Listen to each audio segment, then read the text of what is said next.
Hello, everyone. Dr. Victoria Skirbo. So this is the portion of the Taroscope for Capricorn where we actually do the tarot. And I am going to be using the Thoth deck today for you, Capricorn, pulling it out of the bag that one of my favorite Capricorns, Ona from Ona's Tarot, made me for my cards. A special Thoth deck, special card holding bag. So this is for you, Ona, right?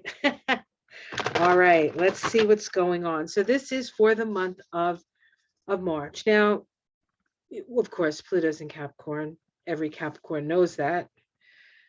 If you're a Capricorn and you haven't known that, you've been sleeping since 2008.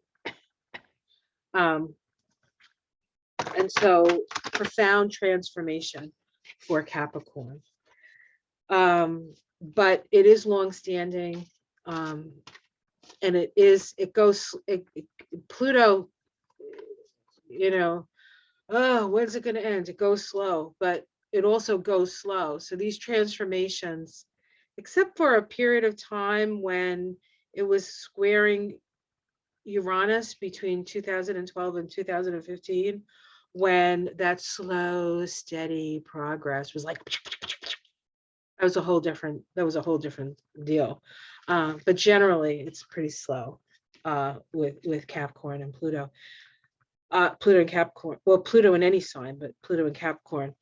But we do have Pluto and Capricorn making two conjunctions, one to Venus, one to Mars on the same day. So that's, and they are in Capricorn. They'll be at the last degrees of Capricorn, then they move into Aquarius. So relating has been an issue. Trying to figure out how best to relate to other people, and especially partners, and keep your agency, keep your sense of responsibility for yourself. Make the best decisions that you can make for you, really, and let them make the best decisions for them. It's like a mutual respect thing, I think. Oh, goodness gracious. Prince of Cups and the Lovers. Yeah, how about that? Prince of Cups and the Lovers. So maybe there's been some, you've had to practice a lot of forgiveness for exes out there. It's best to do that because you release yourself from them instead of having them hang around your neck like a yoke. The yoke's on you. Sorry. I don't know. Suddenly I got funny. Feeling a little funny. All right. I have Saturn in Capricorn and Pluto sitting on it. So you'll have to excuse me. Okay. Let's go here.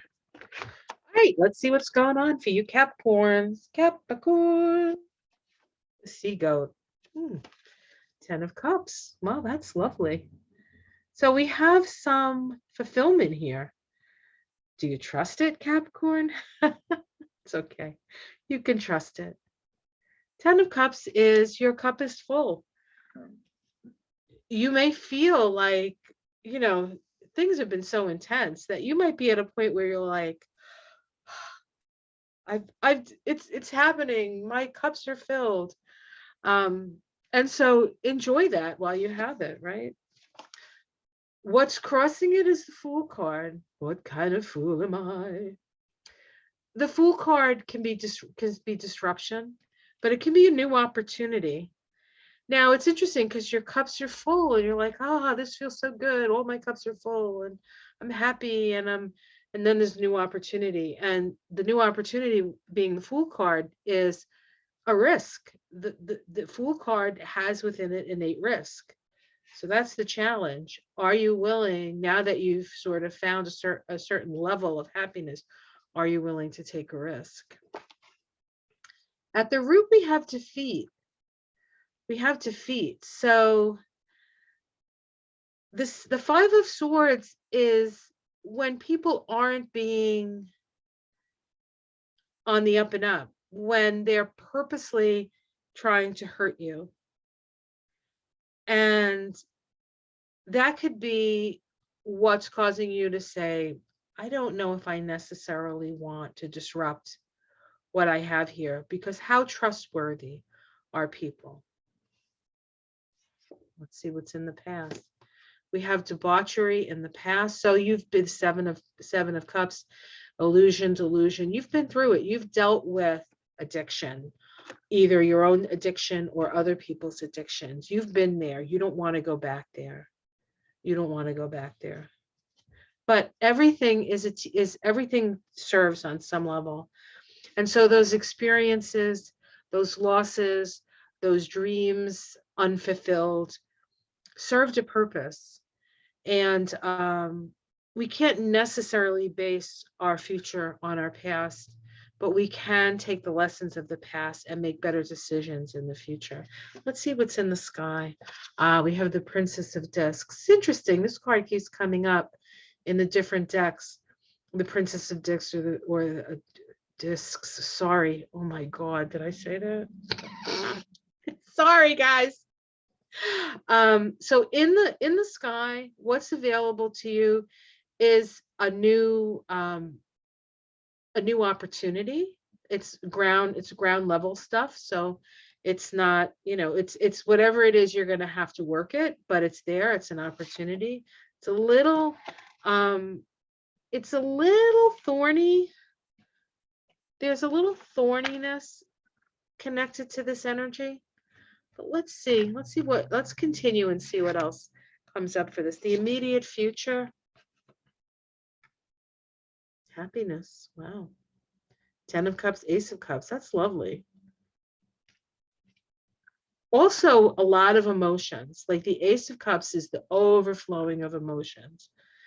It's spirit just pouring down this ever-present sort of like feeling. And for some people that's great, and for other people it's a little uncomfortable.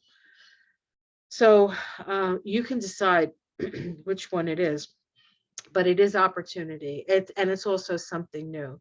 There's something new coming in. It's possible that it's a relationship. It's not necessarily a relationship. This is how other people see you. They see you as powerful, but they see you as a little closed. They have to walk, you have to, excuse me. I didn't bring any water up here. I have to go get some water.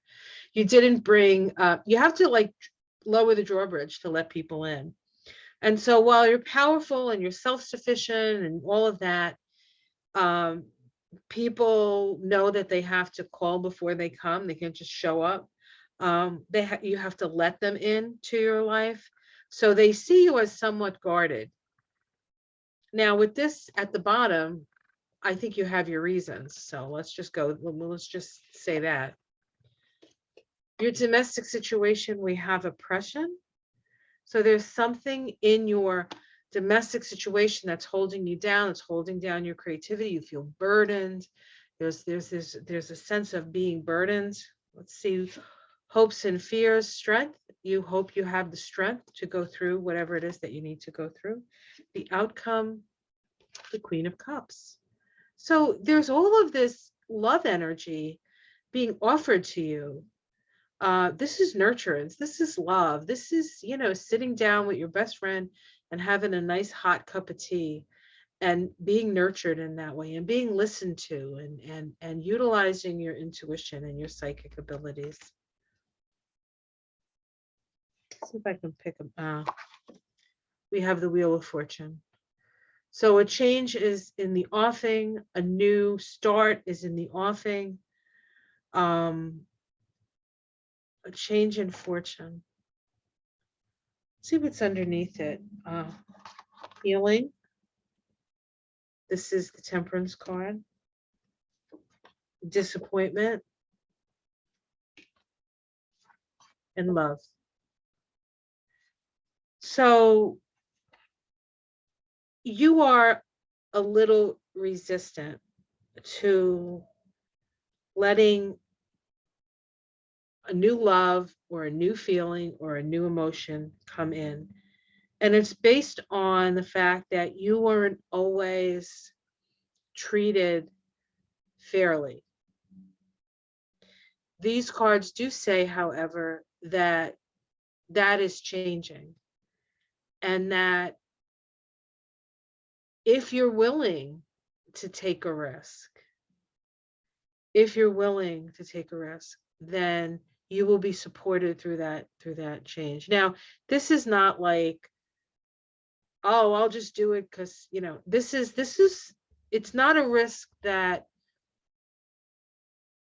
it's done in a way that's willy-nilly. This is that you're a Capricorn. You think things out, you process it, you look to see the best way to climb this mountain. So it's not like you're in Aries and you're just going for it, or you're fire and you're just like, let's do it because it excites me. That's not who you are. So I feel as though you have reached a certain sense of contentment, but there is more contentment out there. And if you're willing to take the lead, and release yourself from any kind of self-imposed responsibilities or heavy energy that you've taken on, you don't need to do that. You can allow your spirit to be released. There is help for you. And things are going to change. So change is in the offing, and so is love and new relationship. And it could very well be a new relationship with yourself. It could be a new relationship with somebody in your family. Maybe somebody is oppressive to your spirit, and the choice of loving yourself. Sometimes we get used to the hard stuff and we don't think there's any other way. So that's what I think is being said in these cards. So I understand your consternation. I understand that you're not, the past has been challenging and difficult, but the past does not necessarily mean that the future is going to look like that. And while there is some work ahead, I think it's going to work out for you. So be willing to open up to love, be willing to open up to new opportunities, new relationships, and don't necessarily go by the past, because the past informs us, but it doesn't mean we have to repeat it. If we show discernment, if we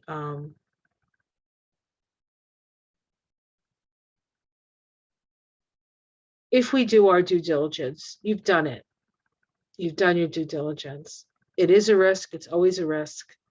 But what's that old saying? It's better to have loved and lost than never to have loved at all. It doesn't mean you're going to lose. You've lost already, I'm sure. But there's always tomorrow, and there's always another opportunity. So don't be afraid to take an opportunity that's being offered to you, because I think for the most part it's going to work out well. Little work, a little hard sometimes, maybe a little more work than you bargained for, but I think in the end it's going to work out really well. Have yourself a great day. Like and subscribe, and I will see you again next month for your tarot scopes for the month of April for the sign of Capricorn. Take care, everyone. Namaste.